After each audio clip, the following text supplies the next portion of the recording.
Hello everybody and welcome back to another Let's Play of Back to the Future. And so yeah, let's get into this episode.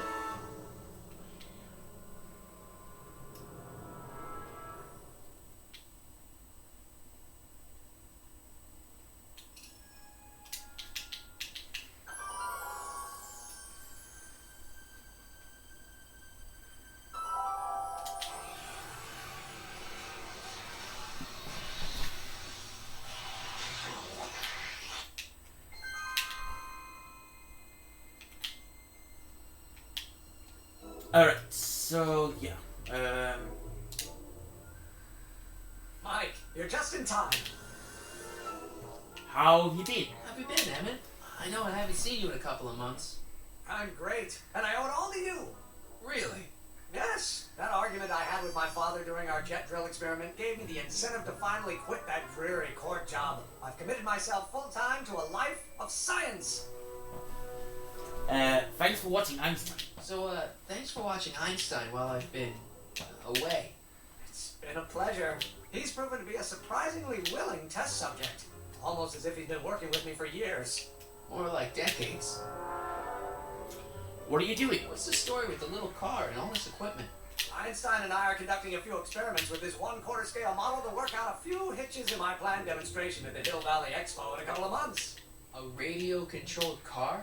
No. Well, yes, but there'll be so much more than that. It will amaze the world. Aha! Got it! Got what? I'll show you. Ready to go, Einstein?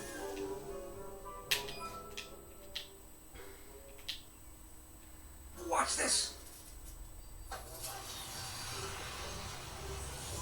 When this baby hits 23 miles per hour, you're gonna see some serious cow flop.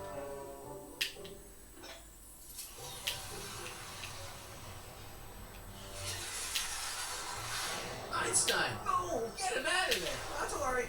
I've got a fail-safe eject mechanism around here someplace. See? Nothing to worry about. Nothing.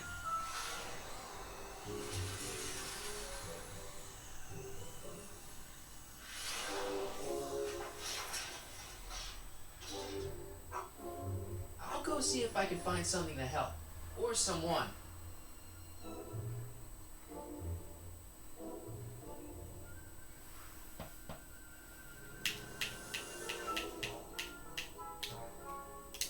Don't worry, Emmett. I'm sure you'll get it right someday. Oh, I'm not worried about that. Right now, I'm more concerned with Einstein. You gotta rescue Einstein. Can't you just go into the courthouse to get Einstein? If I still had my job as a clerk, sure, but lately a lot of evidence has gone missing, so they've installed new locks. Now the place is sealed up tighter than my dad's wallet. What went wrong? What went wrong with your rocket car? I'm not entirely sure. As soon as we get Einstein down, I'm gonna go look for it. Find your rocket. Why don't you go look for your car now?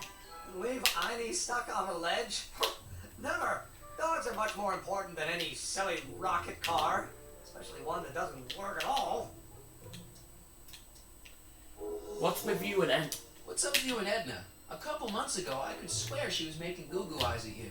That was before my father had her stay sober society meeting thrown out of our house. Now she takes every opportunity she can get to snipe at me in my work. It's very distracting. Tell me about Papa. Do you know anything about Officer Danny Parker? My pop says he's a good cop when he's not drinking. Good. Of course, now I hear he drinks all the time. Trixie? You know anything about Trixie Trotter? The songbird of the Sierras, the nightingale of the north, the floozy of the foothills. Never heard of her. And I've definitely never snuck into Tannen's speakeasy to listen to her. Well, I'll go off and see if I can get some help. You do that. I'll stay here and see if I can think of a way to get Einie off that ledge.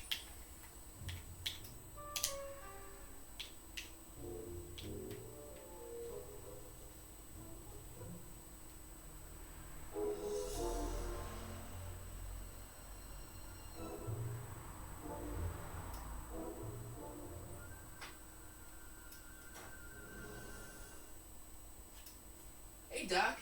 How's the room? It's a little cleaner than I would have imagined for a Depression-era flophouse. How are your investigations going? About I haven't really made any progress with Trixie yet. Well, get out there and make some. If she doesn't blow the whistle on Kid tonight, he may never be brought to justice. you in the park. Why didn't you tell me I'd run into your younger self tonight? Because I don't remember being out here tonight. Clearly, your interactions with my younger self 2 months ago have slightly altered my personal timeline. I never have the nerve to perform public experiments like he's doing. No matter. Those experiments will be forgotten once I've seen Frankenstein. Frankenstein? Yes. Right now, my younger self is fiddling around down there with rocket propulsion systems for his demonstration at the expo. The thing that'll kick off your scientific career. Exactly. Now, the rockets are a horrible idea, and I'll soon realize that they'll never work. But eventually, I'll wander into that movie theater and see Frankenstein and clear my mind. I've kept the ticket stub from that movie in my wallet ever since. See? Why? Because it's during this movie that I'll have the inspiration for my breakthrough at the expo. It doesn't have anything to do with reanimating the dead, does it? Not the way you're thinking, no. But during that famous scene when Colin Clive turned the wheel that raised that shrouded figure into the tower and that bolt of lightning struck, well, let's just say more than one brain was reanimated that night. Where's the car? Where'd you park the DeLorean? I hid it in the DeSoto lot. Nobody's buying cars these days, so it should be safe in there. About the...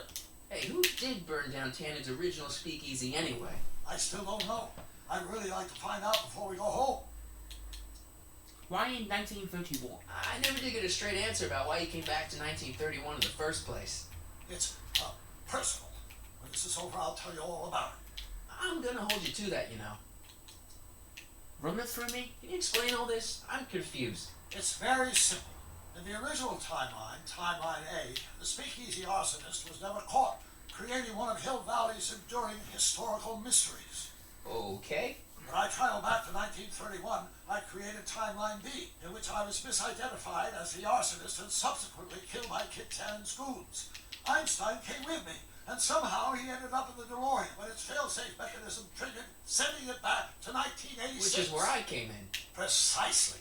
You traveled back to June 14th, 1931, creating Timeline C, a world in which Carl Sagan wasn't rubbed out by Kit Tannen, when Arthur McFly was served with a subpoena. And shot by Kid Tannen's goons. Yes. So you jumped back in time 6 hours, creating Timeline D, saving your grandfather's life, but somehow preventing Kit Tannen from meeting his date with justice. Which is why the Tannens were so powerful when we jumped back to 86. Uh-huh.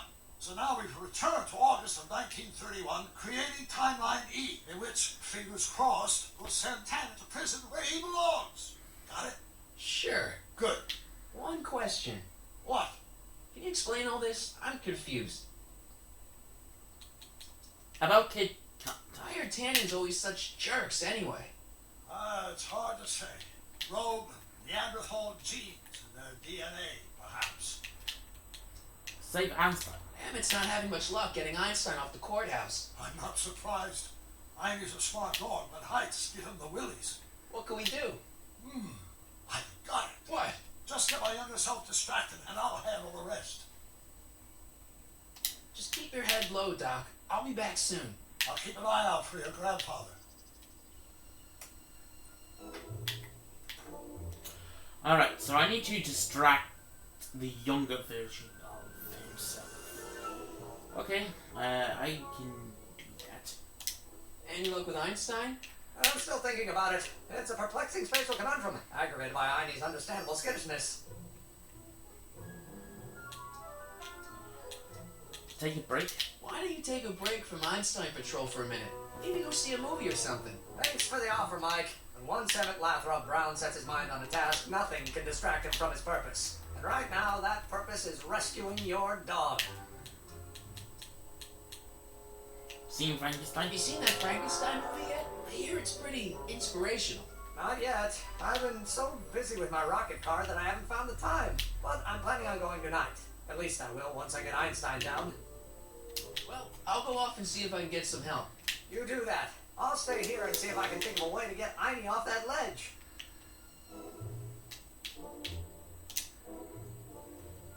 Maybe she can help me to to distract the younger version of himself. Edna! What?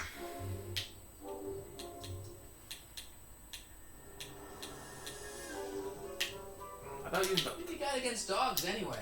They're smelly, rude, completely unable to take care of themselves, and frankly, they're not very bright.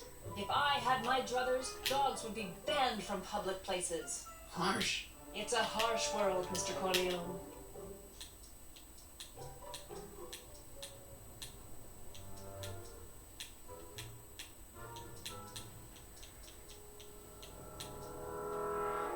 You know, you seem pretty, passionate about Emmett. I mean, considering that you don't really like him and all. I'm passionate about everything, Mr. Corleone, even my loathing. See ya. Keep fighting. Hold on, I keep can't fighting. remember how to do this. Hold on, let's.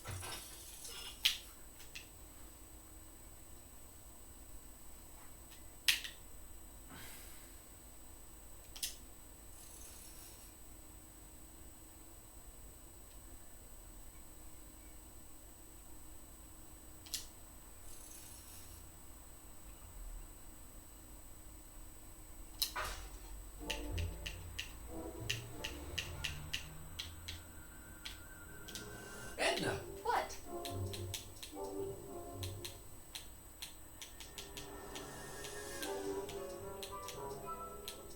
Hey, I got a hot lead for you. Oh, what is it?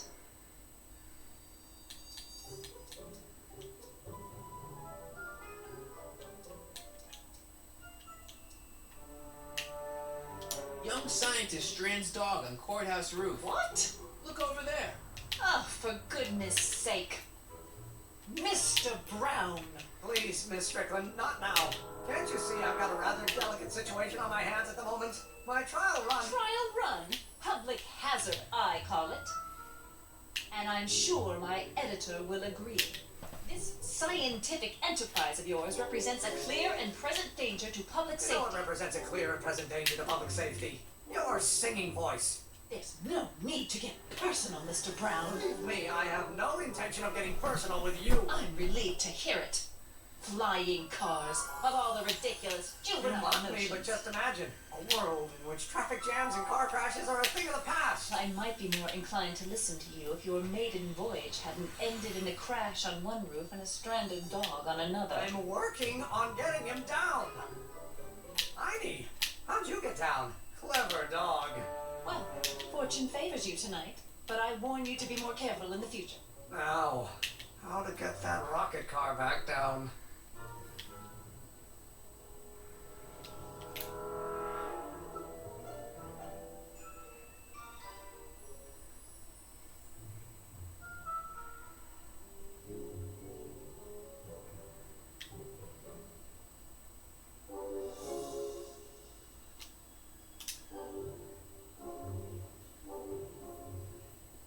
Emmett! No time for chit-chat. I've got a rocket car to recover. Emmett! You get down from there before you hurt yourself! Hurt myself? Huh, you're far too cautious, Miss Strickland.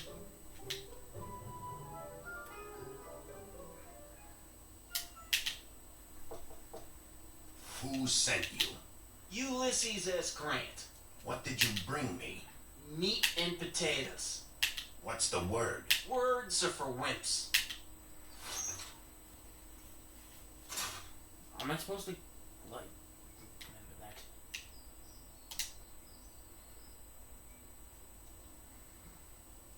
Who died and made you boss? Okay, I can't remember how to do this, but yeah. I'm gonna, like, end it and basically solve this off camera. So, I'll see you guys when I'm inside, the building.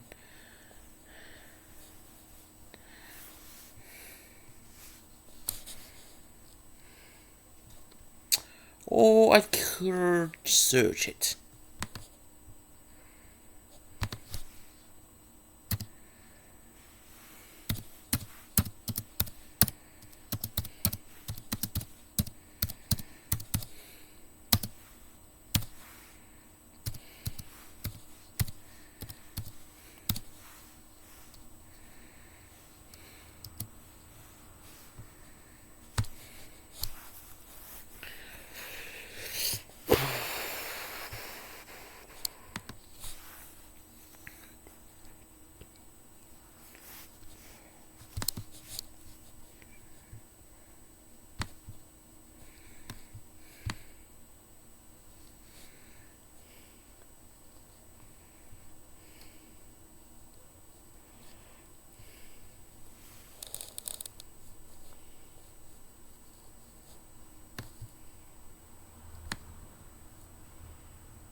Okay, so the first one is this one.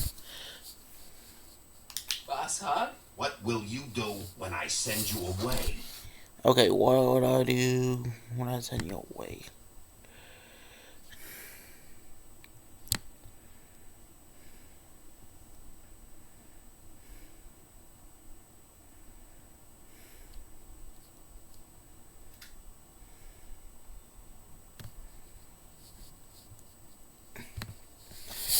Wait until Wednesday. Wait till Wednesday? Where do you want to be tomorrow? Where do you want to be tomorrow? Row my boat.